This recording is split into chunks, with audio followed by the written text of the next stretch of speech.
Hello and welcome to another edition of Critical Q&A, the show where I answer your questions based on what you have sent me by email at AskChrisShelton@gmail.com. If you leave your questions in the comments section here on YouTube, I may or may not get them or see them, but if you send them to me by email, I will definitely put them in my queue. Okay, I had a great podcast this week. Really happy with this one. This was with a man named Louis Martin. He was part of a martial arts cult, and I have talked about this. I have been asked many times to further elaborate and talk about how martial arts dojos can become little destructive cults, or big constructive cults, actually. And in this particular instance, we spent a lot of time breaking it all down, talking about his experiences, and in and out of the cult. And I think you guys are going to find it quite an interesting interview if you haven't seen it yet. So I would really encourage you to check that out. With this also being the Christmas season, I wanted to plug my merchandise. I don't really plug this a lot. I don't know if any of you guys even really know that I have this out there. But below is the link to my Spreadshirt shop. And on that shop, I've put about, 20, 25 different designs up that I've created that you can put on shirts, cups, mugs, whatever, hats. And, it's the season for that. It's not too late to order something through there and get fulfillment on that and have some nice critical thinking merchandise to share with your friends and family. All right, that plug being over, let's get on with your questions. Isabella Morin. Near the end of your podcast on martial arts cults with Louis Martin, you were discussing high rates of suicide and cancer for OT8s. Regarding cancer rates, you explained psychosomatic reasons, high stress factors, why OT8s might develop cancers. I was surprised you didn't mention that they also might believe themselves above seeking medical care and rely on their OT powers to cure themselves. Was it an omission, as can happen during a spontaneous conversation, or do you not think it to be the case? Hey, thanks, Isabel. No, of course, I would definitely include that under reasons why Scientologists, especially at the top of the bridge, would not necessarily, would get cancer or develop symptomology of cancer or other major illnesses or diseases and not do anything about it or sort of try to how they say, glow it right or make it go right or sort of think it, outthink it out of existence. And they don't call it thinking, they call it postulating, creating a positive postulate in Scientology is a determined, intended thing that you want to have occur. And the higher you go up the bridge to total freedom and the more case you've gotten rid of and the more, the accumulated stress and trauma of your past 4 quadrillion years, the more you've gotten rid of that through Scientology auditing, the more ability and the more powerful your ability to postulate is supposed to become. And this is a big thing in Scientology, making positive postulates. And I think I've talked about this recently, so I won't belabor the point. But Scientologists really would prefer to not, of course, have to spend money on medical stuff and because they want to save it all for the bridge, because the bridge is expensive. And also, of course, Hubbard wrote in many places that a lot of illnesses, perhaps all illnesses in one degree or another, are psychosomatic in nature and therefore should be able to be addressed spiritually through Scientology auditing or counseling or education. And that's how Scientologists think they're supposed to be able to deal with this stuff. And there's actually even a bulletin called Solve It with Scientology, where Hubbard sort of promotes this point of view. There are other bulletins, of course, sort of CYA kind of, cover your ass kind of stuff with Hubbard writing that, of course, if somebody has a medical condition, they should go get that addressed. We must work with the doctors, sort of thing to provide, treatment for people. But he really, it's sort of almost eschewed or poo-pooed when it comes time for the rubber to meet the road as to how Scientologists are actually going to live their lives. It is only when things are really, for the most part, it's only when things have gone a bit too far that they'll actually start going to seek real medical care or attention. And I have to say, of course, that there are exceptions to all of this and that there are plenty of public Scientologists who don't have any problem at all going to the doctor at the slightest hint of a sniffle or sneeze or something. But again, by Scientology, they're encouraged to solve it with Scientology. And when you get to the level of staff, and especially the level of the Sea Org, these don't, the let's go solve it with medicine is hardly an option for them. And they're sort of stuck on a Sea Org base. They have to have special permission to even leave, et cetera, et cetera. With OT8s, their mindset is very similar in many ways to the mindset of a Sea Org member. Because they have gone so far up the bridge, they've had to jump through so many hoops, they've had to get so much security checking by the time they get to OT8, that they really do, it changes you and it changes your mindset. And I can't even speak really fully intelligently about the full mindset of an OT8, because I didn't go through OT8 myself. I've only spoken with others about it who did. And it changes you. And if you maintain the Scientology bubble world mindset, the OT8 one is almost a whole nother bubble world inside the bubble world, right? It's a construct of a construct kind of a thing, because you have created this reality for yourself that you are an individual who is among a handful of people in the entire universe who has achieved this state of spiritual existence and certainty and ethical level as well, right? You feel like you are the most moral, ethical person that you know or could possibly contemplate. So there's a lot of puffery, right? There's a lot of puffed up arrogance and conceit to an OT8 because they've been built up over all that time. I'm sure you get the point. And that alone can also contribute to why they wouldn't necessarily feel that they should be seeking any help or need any help. So that's just another factor to pile in on top of all of this. So there's a lot going on there. But yeah, that's, I think, one of the reasons why we do hear about that and we don't hear about OT8s, going to the hospital and getting some help. At least not until it's too late. And then they've died and, it could have been prevented. Francis Gerard.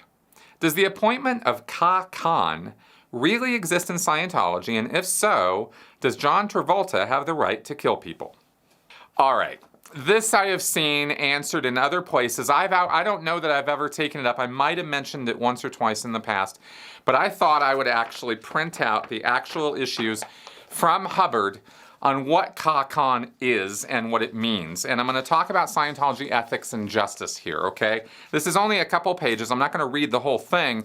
I just want to show you that this is the only places that I could find where Hubbard specifically mentions Kha-Khan as an award or an ethical standard to achieve. It's not all over the place in Scientology. Out of the thousands of pages of materials, these are the only places where it's mentioned at all. The entire time that I was in the Sea Org, the entire time that I was in Scientology, I heard Kha-Khan, again as a status for ethics, brought up once. This is not a common thing in Scientology. This is Scientology minutia. That all being said, let me tell you what Hubbard talks about. There's a policy letter that he wrote in 1965 called Ethics Protection, and this is where this Kha-Khan thing was instituted. He talks here, the concept or the philosophy of ethics in Scientology is that ethics exists on an individual level. The individual is the one who's making ethical or unethical decisions for himself, and the point or purpose of ethics is survival to the longest, farthest, largest degree possible. And the most ethical concept or idea would be the one that encompassed the most number of people or entities or living things and benefited the most of them out of all of the things that it happened to touch or affect or have a consequence on. So ethics is supposed to be leading into ideal or good behavior. And Hubbard doesn't really get into the whole concept of good from my point of view, evil from your point of view. He doesn't get into the relativeness of viewpoints when it comes to ethics or how these are really just mental constructs we invent. There's no arbitrary absolute ethics any more than there's, some absolute idea of objective truth out there, that we can perceive. It's impossible for us to do so. So Hubbard doesn't get into any of those sticky entanglements with his ethics system. He tries to keep it fairly simple. And he says a couple things. So I'm just going to read a few things to give it to you in Hubbard's own words, and then we'll get specifically to the Kha-Khan thing. Hubbard says ethics actions must parallel the purposes of Scientology and its organizations. Ethics exists primarily to get technology in. And what Hubbard means by that is that auditing and training in Scientology are technical procedures. There's methods, there's very specific rote procedures you do when you're auditing somebody, and even when you're training somebody. I've talked about these, right, if you listen to those podcasts on this stuff. So they're considered technology. That's how they're talked about in Scientology. I think most of you guys know this, but for the newcomers or people who've not seen this before, that's why he talks about ethics existing only to get the tech used or done. And the tech is the thing that's actually supposed to handle the person or deal with them and their aberrations and nonsense. Hubbard says tech can't work unless ethics is already in. When tech goes out, ethics can and is expected to get it in. So if you have an auditor, let's say, and he's flubbing, he's messing up pre-clear after pre-clear, is getting bad results, not happy with their sessions, ethics might look at that and go, okay, this guy's not getting tech in. He's not applying the Scientology technology properly, in other words, and it's not working. So he must have something going on. There must be some ethics situation there because we've tried to correct him. We've talked to him. He's not changing. He keeps screwing up. So something must be up ethics-wise. That's the assumption that's made in Scientology. For the purpose of Scientology, amongst others, is to apply Scientology. Therefore, when tech is in, ethics actions tend to be dropped. Okay, so if an auditor is producing tons of hours every week, or a course room supervisor is producing tons of completions every week, ethics tends to leave them alone. If the statistics are going up, up, up, the guy is doing the job he's there to do, and ethics kind of goes, okay, we can leave him alone. He might have a report or two about being snippy or snipey, or maybe he did something he wasn't supposed to do, and ethics sees that, a report, and they go, well, this is off the rails. But then they look at his statistics, theoretically, okay, everything I'm telling you right now is theoretically. This is how it's supposed to happen. This is not how it really happens, but it's how it's supposed to happen. So theoretically, ethics would get this report, see that he did something off the rails, but if his statistics are going up, ethics goes, he's got ethics protection. And that's laid out in this issue, right? Ethics actions are often used to handle down individual statistics. A person who is not doing his job becomes an ethics target, okay? And it's assumed if your statistics are going down that you're not doing your job. Now here's where we get to the Kha-Khan part. And I'm just going to read it to you verbatim so you get exactly what Hubbard said. In an ancient army, a particularly brave deed was recognized by an award of the title of Kha-Khan. It was not a rank. The person remained what he was, but he was entitled to be forgiven the death penalty 10 times in case in the future he did anything wrong. That was a Kha-Khan. That's what producing high statistics staff members are. Kha-Khans. They can get away with murder without a blink from ethics. Okay? That's what we're talking about there.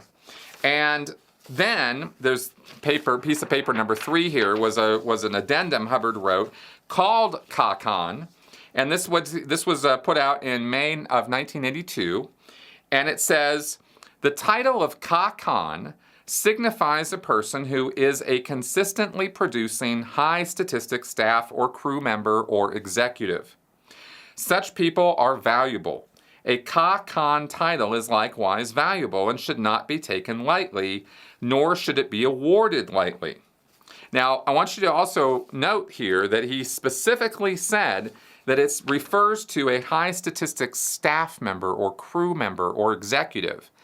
So John Travolta as a celebrity is none of those things and should not be awarded Kha-Khan as such. You see, it violates what Hubbard said. But that's just one tiny little example of where I mentioned earlier, in theory, this is how it works, but in practice, maybe not so much. Hubbard goes on to say here that it is the Executive Director International and another high post title, the Commanding Officer of CMO Int, for those of you who are curious, if any of you know what that means, are the authorities empowered to make such an award. So it's very, very high level person that is awarding this Kha-Khan award. And it says, should it occur that an executive or an ethics officer deem it warranted to cancel Kha-Khan status or take away one or more Kha-Khan lives, that person or body must actually write to the authority mentioned above who awarded the title. So it can't be that a lower level person takes one of those lives or gets the person in trouble without sending it up the chain of command first. Award the title when it is deserved. When awarded, accept the title with the pride of ownership it deserves. When accepted, continue to assume your responsibilities in the manner befitting the honor of the title, for a Kha-Khan is a leader among leaders. Okay? So that is the sum total of what L. Ron Hubbard wrote about Kha-Khan. And I think that should answer the question and any other questions you might have about that, because that's all he said. Bob McDermott. I was at a Scientology for about 40 years, but maintained a level of interest, with my only contact being their never-ending letters, magazines, and other promotion via the United States Postal Service. Then they somehow got my phone number and started calling me. Each time I firmly told the caller I did not want to be called and that I was done buying books and services. The calls continued until I eventually changed my number. I'm curious to know how the Church of Scientology telemarketing works. What means do they take to find former members' telephone numbers? Is there a call center and is it computerized? Do they have a folder, online or paper, with a record of my calls? Did they note my repeated requests to stop calling? Okay, Bob, yes to all of the above questions. Yes, they do have a call center. Yes, they do telemarketing. Yes, they are at it all day long. And yes, they do have a computerized system and a hard copy system, because they print notes and stuff and stick it in actual folders. But those folders are also duplicated digitally, and they use those for call center notes. And yes, those notes should be updated with every single time you told the person, I don't want to be called, please stop calling me. That's not going to get you off their lists. They don't care if you ask to be taken off their lists. What they do care about is if you threaten legal. And this is, again, a point of the policy versus the real world. So I can't guarantee you that threatening a legal action is going to get you removed from the list. But according to L. Ron Hubbard policy, it's supposed to. You could also start chanting OT material at them on the phone. Hey, how's Xenu doing today? Is he blowing up any volcanoes? You know, that kind of thing. And that might or might not get you off the lists. But they do skip tracing. They invest in the same kinds of LexisNexis database access as bill collecting services use or private investigators use. Scientology pays a pretty penny for that, so that they can track people down and contact them and resell them on coming back to Scientology. That's the entire effort, and it has been for at least the last 15 years or so that they've been doing this. They went full boogie, balls to the wall when the basics were re-released, when all those basic books and lectures, I think that was 2004 or 6 or something. It's all a little hazy to me because I was on the RPF during most of that time. So I wasn't really on the main lines when all that stuff really started going down. But it was around that time period. And they will just keep coming after you. That's just kind of their nature. So that's how that works. MAK. Is there, or do you know of, moles in Scientology that feed information to the outside of their organization? Also, are you aware of Scientologists who want to leave but are finding it hard to make that transition? I can't even imagine what it would be like to be stuck and unable to make that first step. And are you and others there to help them through this transition? Pretty much yes to all the above. Again, yes, there are people within the world of Scientology who do contact us, SPs, us critics, us advocates, about what's going on inside the church. That does happen. I've had people contact me who are still Scientologists in good standing, even though it's completely verboten for them to ever have any interaction with me at all. And they've spilled some beans on things. I've had also, of course, Tony Ortega talks about having sources within the Scientology world, and I'm sure other critics do too. It's not something we seek out particularly. It's something more that it's more something that finds us. And then I'm just trying to help people out. So I'm wide open to receiving communication from any quarter. And I do. I wanted to answer this question because you asked about, Scientologists trying to make that transition. That's why we have the Aftermath Foundation specifically to help them to make that transition. That's why it was created. And I'll put a link below to the Aftermath Foundation so you guys can link up to their website if you don't know what that's all about. It is a nonprofit that was set up specifically and run by ex-members of Scientology to help transition people who are just coming out of Scientology or the Sea Org and help them out if they need some financial aid or other assistance. As far as me and others helping people, that happens all the time. I am basically barraged with calls and emails and texts and things all day long. I mean, I really am. And I'm not whining about it. I'm just letting you guys know what's going on, right? And I get probably once every 2 or 3 days, I get somebody reaching out to me asking for help with their family, asking for help themselves, or they have a family member in a cult. And it's not just Scientology at this point. I've been contacted by lots of different groups. And I am always willing to help. I have never charged for that. A lot of my time goes to it, and maybe I should figure something out on that. But I just never have been able to figure out how to put that into the conversation. And it's not really what I'm not a licensed therapist or anything like that. So I don't try to pretend to give people therapy when they call me. I just try to give them the best advice I know how to give them as to how to deal with the cult situation that they're involved in or how to come out of that situation. And from my own experience, most of the time when people are coming out or they are freshly out, I tend to back off in terms of the advice. Years ago, I was the fire hose, the font of information. I couldn't wait to give it all to the person. And I learned that that's too much, too fast, and doesn't work. And so I just back off.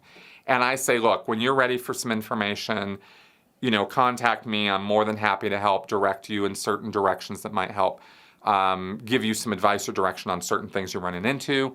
When you first come out, of course, it's all about the basics. It's about, having a roof over your head, food in your belly, and transportation and a job, right? And getting those things under control as quickly as possible. Before those things are handled, there isn't any other conversation that should be had. That's the first thing to deal with, right? Is get the basics in, make sure that there's security, that there's autonomy, and that there is sustenance and income, right? All of those things have to happen right away. Whether there's a support system for the person or whether the person's doing it all themselves, somehow that has to happen. And then once that's under control, then you can start talking about, okay, what happened to you, and get more into the details of their experience and how they're going to acclimate to this new existence and new life outside the bubble world and build up a new support system and basically build a new life for themselves. And maybe at that point that you start having conversations about, maybe therapy or education and stuff like that, right? That's how I've tended to deal with it. Maybe there are other ways of going about it or other ways of helping people out. But as an individual, that's what I've found to be the best way to go. So, that's some information for you about that. I hope that answers your question. Gemma Hood. In your discussion on the Mormon Stories podcast about your life after leaving Scientology, you mentioned that you had suffered PTSD as a result of your experiences. It is incredibly admirable that you have become so willing and able to openly discuss your difficult past to help people. I wondered what advice you might have for others suffering from PTSD to overcome their demons and use them as a force for positive change in their lives.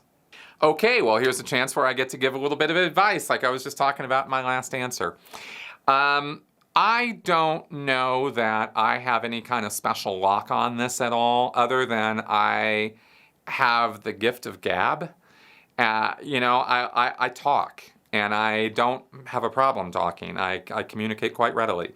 And I've come to learn over the last few years, as I've sort of shed some of the Scientology compunctions and habits and compulsions, that I'm not actually as communicative as I used to think I was. I'm not as extroverted as I used to think I was. I tend to introvert a little bit at social events and stuff. But the driving purpose of helping people is front and center and always has been, and as far as I can see into the future, always will be. And that purpose is what has kept this going and kept me going more than any other single thing. So I say that not because I'm trying to toot a horn or put myself on a pedestal. I'm putting that out there as a motivation for potentially for people out there, who are watching this right now, as to how you can help overcome some of the reticence or shyness or difficulty or even, mental stress and trauma that one tends to experience sometimes when triggered by things that, turn on some of those PTSD symptoms. I know it's rough. I've been there, man. I get it. And I've talked to other people who have experienced PTSD, and of course, therapists and stuff about this. And it's not a light burden, and it's not something to take lightly. That all being said, kind of taking it lightly has been the best way I've had to deal with it. Because I haven't had the benefit of going and getting hours and hours of therapy or anything like that. I've educated myself instead, and then I've tried to deal with it that way. And the catharsis for me has been talking to you guys about it, which is why I keep putting out there that I think being maybe not a full-blown activist, but certainly at least somebody who's willing to sit and answer questions or talk about their experiences. I'm not sure that I have really super great advice about how to bare your soul or how much you should or shouldn't. Everybody has their own individual comfort zone. But what I can tell you is this desire or motivation to help people gets me over a lot of hurdles. I don't really think about maybe my past experience of not having a lot of privacy also contributes to my ability to just sort of bleh stuff about myself that other people seem to have a hard time doing. So maybe that's also part of why I can talk the way that I do about stuff, is because I have a very long background of not being allowed to have secrets. That was kind of a new thing I had to learn, and learning about boundaries was a new thing for me, and only, again, very recently has a new layer of that come up where it's become even more clear to me how and why boundaries exist. But taking on the role of self-therapy or self-help requires that you interact with other people. You can't do it in a vacuum. None of us are alone in this world, and none of us should pretend that we are. There's a support system for all of us out there, and we just have to either build it or find it, or a combination of those two things.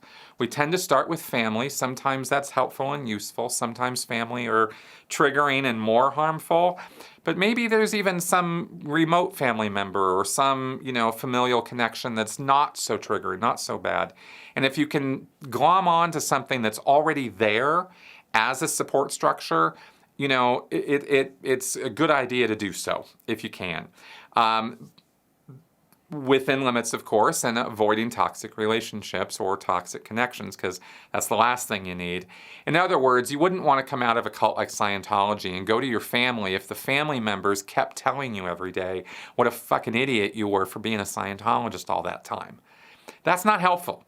And that you don't need to hear stuff like that. You don't need stuff like that being put on your plate, right? It's not useful. And for family and friends of people who are involved in cults, please don't do that. It really just sets the person back. What they need is kindness and compassion and support and understanding, not judgment. They got plenty of judgment in the cult. They don't need to come out of a cult and get more judgment from you. Anyway, probably a little bit all over the place on this answer because I'm just drawing things from all over the place as I'm answering this here as it comes to me. But all of this does fit under this umbrella of what advice I would give to people who are suffering from triggering or from PTSD is to, basically get into an environment somehow, anyhow, where toxic elements aren't there. And then just start talking to the people that you can talk to. Just start getting it out. If you can't talk, write. Write it down. Get a journal. Write a book. Write a story. Write a poem. Write a sentence. Write a word. Just start with that. Just start writing. For some people, that'll be an amazing form of self-therapy. For some, it won't be. It's okay. Give it a try. See what happens. And just build and use whatever support system you can around yourself. That's the best advice I know how to give. I know it's general. I know it's not specifically helpful for you who are watching this right now. And that's why the personal connection, and that's why I say I'm willing to help. There are other people who are willing to help out there. There are actually... Once you start looking, there are an amazing number of resources out there. And I'm not just talking about $100 an hour therapists. I mean, there are government resources, social service resources.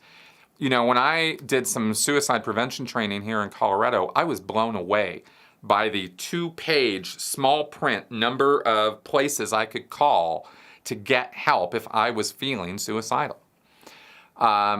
There's lots and lots of resources out there. That's just one thing. That's just one part of the help that's available. There are other social resources out there. Most people are actually kind of amazing when it comes to wanting to help other people.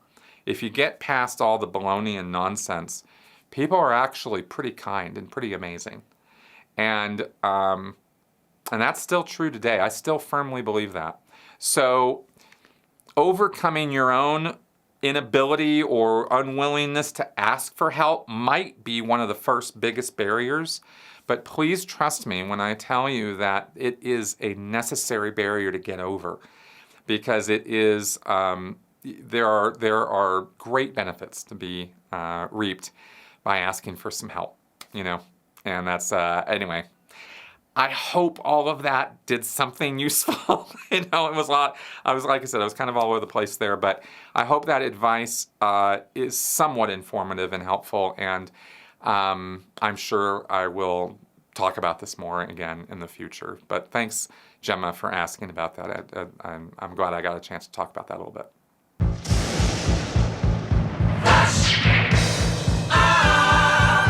It is time for Flash Answers. Tina Sofer. Are Scientologists allowed to drink alcohol or smoke cigarettes/cigars? I'm sure it sounds like a stupid question, but I have read that they do not believe in mind-altering drugs. Coffee and alcohol are mind-altering, so I'm wondering if they pick and choose to fit their needs. I can't find these answers anywhere. Tina, Scientologists can drink and smoke to their heart's content. They have no policies about that at all, except that they cannot drink within 24 hours of going into an auditing session. They can smoke, and many, many Scientologists do. They can drink, and many, many Scientologists do. Narciso. Why did Pat Broker never go public? Because I believe he was well aware of the fact that David Miscavige could and would have him done away with if he challenged David Miscavige any further than he already had. I think Pat Broker was more than happy to get as far away from Scientology and never think about it or talk about it ever again. And considering some of the crap that guy pulled, he probably didn't want to think about it a whole lot again. Pat Broker is not somebody I have a whole lot of sympathy for. And keep in mind that Miscavige did pay millions of dollars to have that guy followed for decades. And Pat Berger ostensibly didn't even know that was happening. You know, could he have been followed by a couple guys for that many years and never known? Who knows? But if he had a hint that it was happening, that alone would definitely give him cause to never open his mouth about any of it. Jim Gattel. Did LRH really invent the dictionary? No, Jim, LRH did not really invent the dictionary. Okay, guys, thanks for coming around and watching the show this week. I hope my maunderings and ramblings here were of some use, were helpful, educational, informative in some way, maybe a little entertaining. Thanks for coming around. This is the Christmas season, so if you would be so kind as to consider throwing me some love this season, I would really, really appreciate it. I could always use the help, and we got to keep these lights on and this show going somehow. Thanks for coming around, guys. I will see you next week. Bye-bye.